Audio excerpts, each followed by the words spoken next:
Hello dear viewers, welcome to How to Kick episode 3. Our guest for this episode is Lady Miyuci. I'm your humble speaker for this episode, das Mondhäschen. Today's topic is the second skin.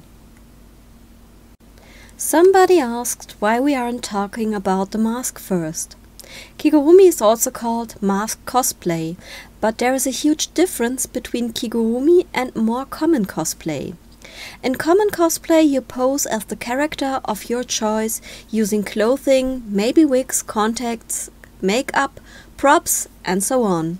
While in Kigurumi, the character you play is a moving object, like a doll, and should look the part.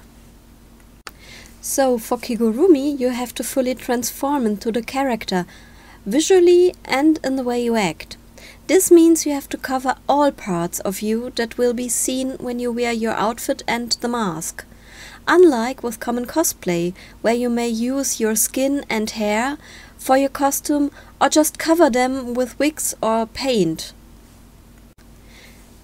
Before somebody asks, when we refer to a Kigurumi skin, we also mean their fur. Cosplayers and kimono furs are often friends, and some have a kigu as well as a fursuit among their cosplay wardrobe. On top of that, there are also kigu characters with anthropomorph parts, also known as fur kicks. Technical solutions and handlings from kigus and fursuits are in many parts very similar. Okay, so let's get back to the topic at hand. Wearing a spacesuit would be easy, because everything would be covered, but a short maid dress, school uniform or a swimsuit would show a lot of skin. So you have two options. You can either wear body parts to cover only the parts that the outfit does not cover already, or you can wear a full bodysuit to cover all of your body. Many kigus use a skin-colored full bodysuit made of lycra.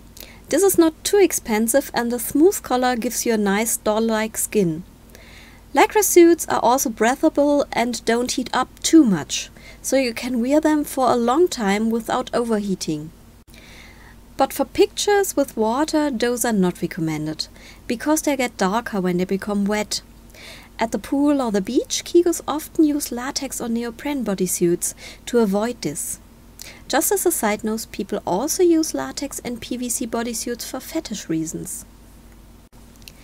Now we have to consider that many characters are not human, so your second skin possibly has to be colored, patterned, scaled, or needs to be plushy, fluffy or furry. For a colored or patterned skin, you can also use lycra suits. For a scaled skin, you can either use shiny lycra or use silicone parts. Silicone parts are far more expensive, but they can look very nice. Both are often used for mermaid parts, for example. Short, smooth fur can be displayed with a velvet suit, like Lady Miyuci is showing you this time. It's easy to wear, and it's maintained like a suit of lycra. At last, we have the possibility to use short or long-haired fur.